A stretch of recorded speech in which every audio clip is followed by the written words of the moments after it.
کھولنا ہو تو بازار نہیں مسجدیں کھول دو صاحب، کھولنا ہو تو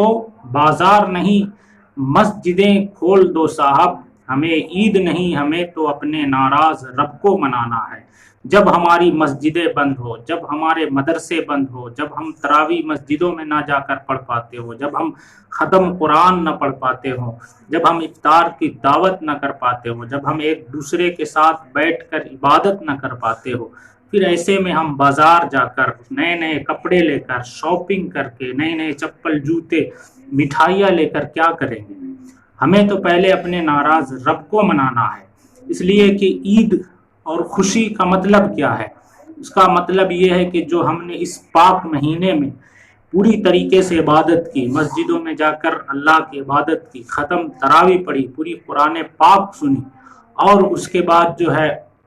لوگوں کے ساتھ افطار کی، لوگوں کو افطار کی دعوت دی، ایک ساتھ بیٹھ کر عبادت کی، لیکن جب ہماری مسجدیں بند ہو، جب ہمارے افطار کی دعوت بند ہو، جب ہم ایک ساتھ بیٹھ کر عبادت نہ کر پاتے ہو، جب ہم جمعہ مسجدوں میں نہ پڑھ پاتے ہو، جب ہم قرآن پاک اس مبارک مہینے میں جو سال میں ایک مرتبہ موقع آتا ہے وہ سن نہ پاتے ہو،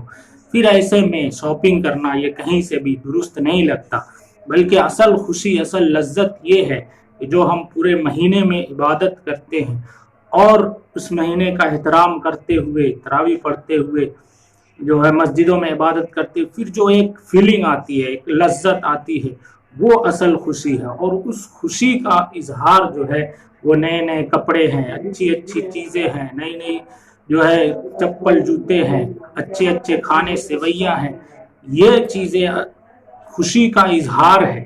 اصل خوشی کیا ہے؟ اصل خوشی یہ ہے کہ جو اللہ نے ہمیں نعمت عطا کی اس کو مکمل طریقے سے ہم نے ادا کیا، پھر وہ خوشی ملتی ہے، تب ہم اظہار کرتے ہیں۔ لیکن جب یہ تمام چیزیں ہی بند ہو پھر اس خوشی کا کوئی مطلب نہیں۔ دوسری بات، جب ہمارا ملک، ہمارا عزیز وطن جو ہے ایک ہماری بیماری میں پھنسا ہوا ہو، ایسے میں ہم شاپنگ کریں، ہمیں یہ ضروری نہیں ہے۔ اور یہ تمام مسلمان اس بات کو کھلم طور پہ کہہ سکتے ہیں کہ ہمیں دیش ہت میں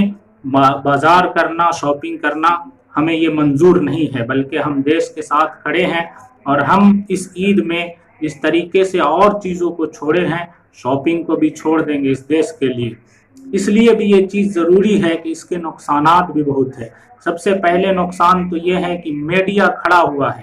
وہ اس طاق میں لگا ہوا ہے کہ کچھ بھی ہو، تھوڑی سی بھی غلطی ہو، اس لیے کہ اس کے تمام ٹاپک ختم ہو چکے ہیں، تبلیغی جماعت کے سارے ٹاپک ختم ہو چکے ہیں، اب صرف وہ طاق میں ہے کہ اگر کچھ بھی غلطی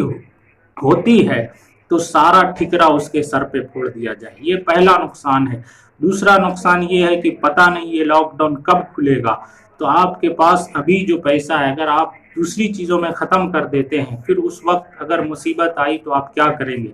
تیسری چیز یہ ہے کہ ہو سکتا آپ کے پاس زیادہ پیسہ ہو، لیکن کچھ غریب لوگ جو ابھی تو کھا لے رہے ہیں، لیکن اس وقت جب وہ پریشان ہوں گے تو ایسے وقت میں آپ کا یہ پیسہ جس سے آپ عید کی چیزیں خرید رہے ہیں، اس سے بہتر یہ ہوگا کہ اس وقت آپ ان لوگوں کی مدد کریں، یا ابھی بھی کوئی پریشان ہے اس کی مدد کرے۔ تو یہ چیزیں نقصان دہ ہو سکتی ہے کہ آپ کے اوپر میڈیا ٹوٹ پڑ سکتا ہے۔ دوسری چیز ہے کہ آپ کو آنے والے زمانے میں پیسے کی سخت ضرورت پڑ سکتی ہے۔ تیسری چیز یہ ہے کہ غریب لوگ مر سکتے ہیں، تو ایسے میں آپ کو مدد کرنے کی ضرورت پڑ سکتی ہے۔ ان تمام چیزوں کو نظر میں رکھتے ہوئے